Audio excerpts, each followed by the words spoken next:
Mein Monster ist gelb, hat eine Zunge aus dem Maul, einen Zahn, Haare, zwei Beine. Das da. Ja, Das hat ein Zahn. richtig. Nächstes. Zeit ist vorbei. Hallo und herzlich willkommen zu einem weiteren Erklärvideo von den drei Hasen. Heute stelle ich euch Monsterbande vor. Es ist ein Erklärspiel, das die Sprache, das Beschreiben und das Erkennen fördert und für die ganze Familie geeignet ist. Das Spiel ist nach einer Idee und auch illustriert von Florian Biege.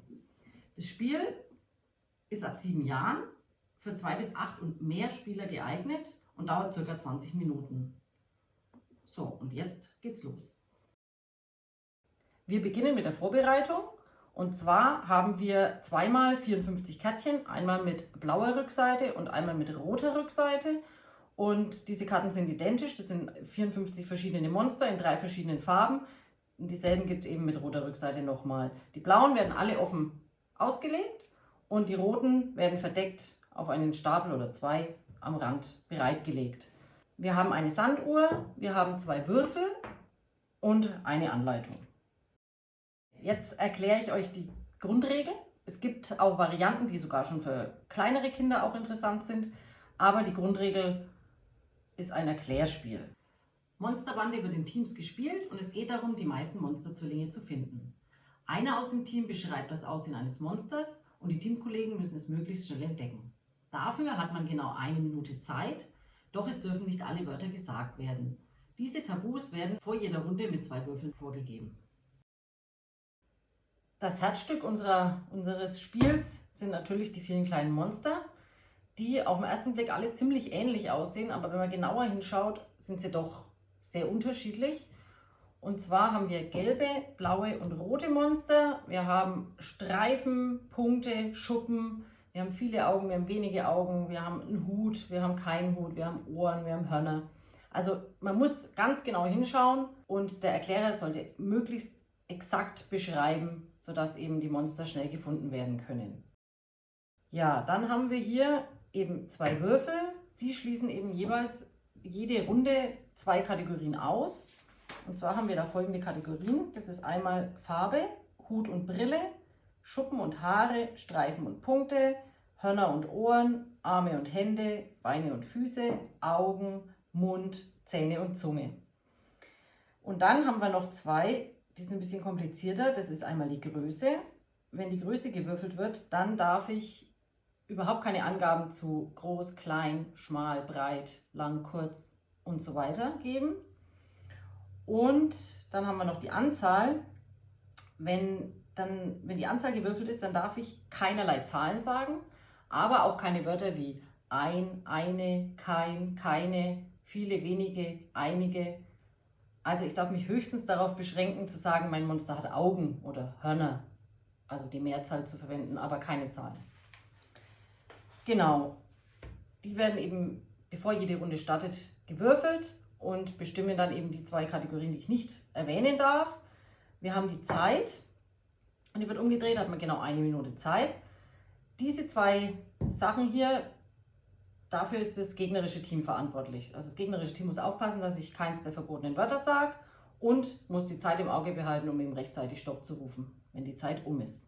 Sollte der Erklärer ein verbotenes Merkmal nennen und das gegnerische Team eben Stopp ruft oder der Erklärer merkt selber, muss er das aktuelle Monster, das er gerade beschreibt, beiseite legen, neben den Kartenstapel von den roten und schnell das nächste Monster nehmen und weiter erklären. Denn, wie gesagt, man versucht in der 1 Minute natürlich so viele Monster wie möglich zu erklären und zu finden.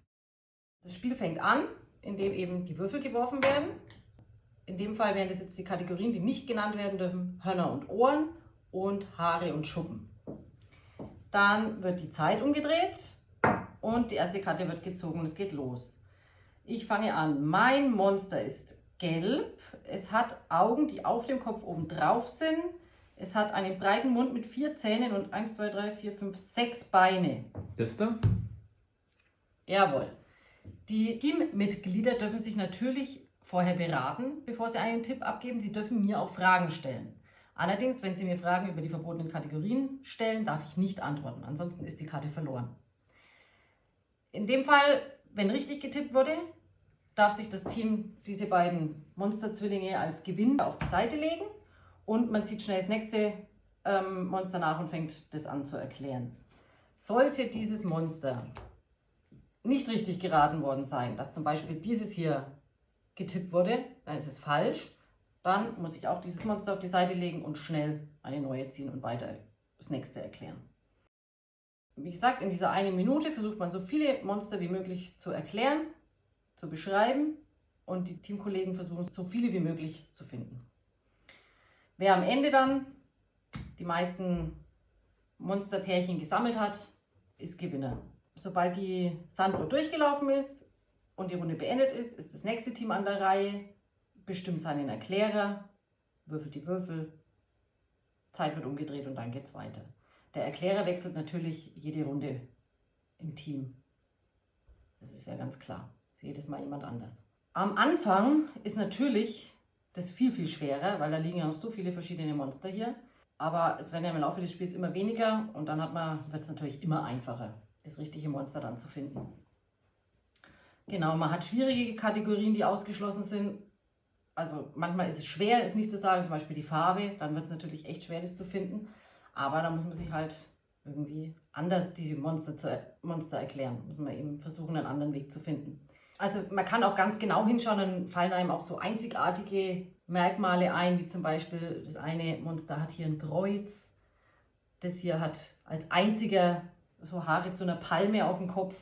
Sowas finden Kinder dann immer wirklich ganz schnell heraus, was man da erklären kann, was anderen vielleicht nicht so schnell auffällt.